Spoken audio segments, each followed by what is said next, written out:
Šiaip girdėjau, labai greitai išpirko visus bilietus į tą selo koncą. Kiek kainavo bilietai? Po 100 pem. Po 100 pem? Ja. O, tai jau kitą kartą, kai varysim kur, tai aš tada jau mokėsiu.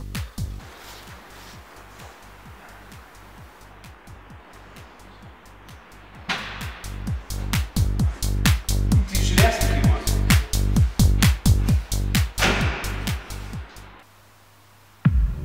Kitą kartą.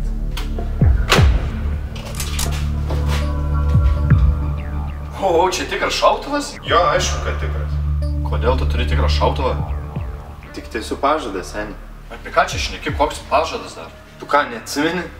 Tu prieš 5 metus man sakė, jeigu neturėsi šeimos ir dirbsi tą patį šūną darbą, tai tave nušautų.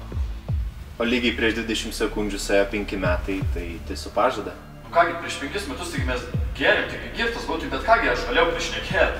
Tu buvai prie manęs, aš iš akių mačiau, kad nemelavai, tai aš dabar tiesiu pažadą. Nu bet bičiuliui, buvo viskas taip seniai prieš 5 metus.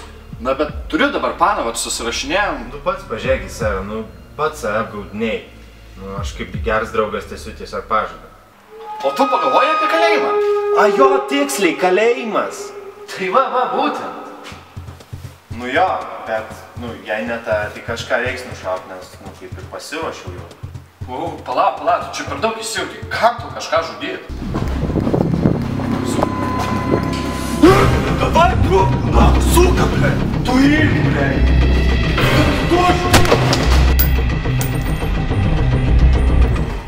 Aš nušau? Jo, jisai negyvas. Čia kaip... Aš dar... Bet čia buvo savigina. Visi puolė ir mes gynėmės. Nu kaip ir jo. Kaip ir legalu viskas. Žiūrėk, taigi viskas ir įsisprendė. Nu jo, tu norėjai nužudyti žmogų, nužudėjai ir į kalėjimą nesėsi, nes mes tiesiog gynėmės. Aš manau, tepam slidės. Jo.